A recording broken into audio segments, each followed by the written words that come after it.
A lot to look at when it comes to cybersecurity. We mentioned a few different countries, regions where threats could come from. So right now, if you were talking to a CEO of another company about the biggest threat that their company should prepare for, which country would it be and what kind of attacks? Yeah, it really depends on the industry, but there's definitely an elevated threat environment out there, and these are the exact countries that you mentioned.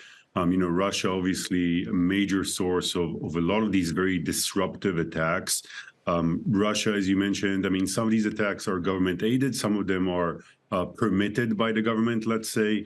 Then if you kind of look at China, obviously, political influence, IP theft, data theft, I mean, that's all that we're seeing from the activity that's born in that country. And all in all, I mean, Iran is also a source of some disruption. Mentioned North Korea, same there. A lot of these have different motives, so it really is dependent on what type of industry you're at. But again, the threat landscape is completely in an elevated activity state right now.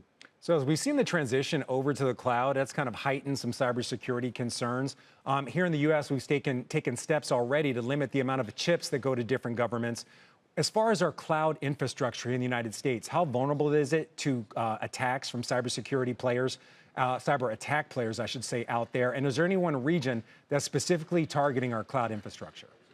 Yeah, I mean, it's all the same regions, all the same actors. And I think that the cloud itself might not be more vulnerable than our on-premise networks. I think the combination of the two of them and the overall state of infrastructure, which is, heavily antiquated, especially if you look at critical infrastructure, that's what creates more complexities, more blind spots, more vulnerabilities, tons of devices, a lot of different, legacy products in our environment, and that creates just a massive amount of data, and it's really hard to try and, grasp what's in your network and how do I protect it? What do I see out there? Do I see everything? Can I, correlate everything? And can I find it, when someone is trying to attack my environment? Can I see what's happening and can I react fast enough? Okay, so we've been aware of the cybersecurity, issues around the globe since the start of the Ukraine war. I guess we've had heightened awareness, but the emergence of AI, that's definitely changed things. So I want to ask you something. According to the White House, we have a major shortage of cybersecurity professionals here in the United States. According to their data, more than 700,000 cybersecurity positions are unfilled. That's about 40% of the positions unfilled here in the U.S. How does AI change the landscape when it comes to cybersecurity here in the U.S. and globally? Yeah, significantly. I think AI is really the answer right now to how you deal with such an immense shortage. And I think you can kind of see tangible uses of AI right now to do two things.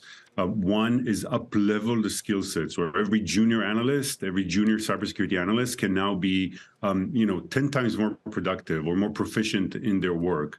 That's the AI augmentation angle. I think the other thing you get with AI, and definitely the recent developments, is scale and speed.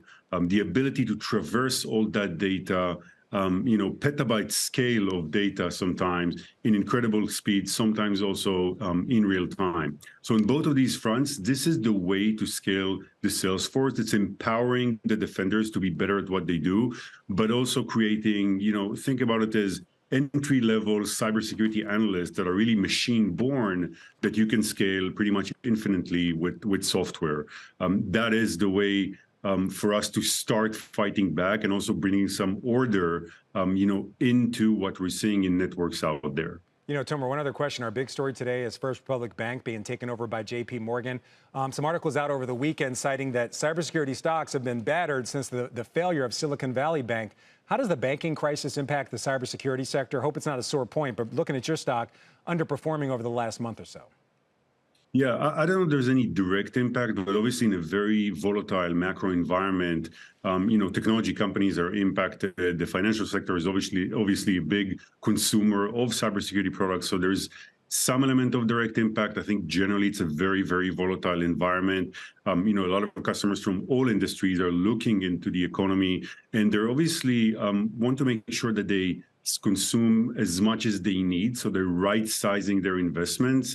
So you see them, making sure that they optimize as much as they can on their contracts, Luckily, with some of the more modern cybersecurity solutions, you're actually able to up-level what you have in your environment and save some costs. Some of these legacy products that people have in their environment are actually incredibly expensive. So there's definitely a move towards more modern infrastructure. But at the same time, I think that customers across industries are really being prudent with their spend.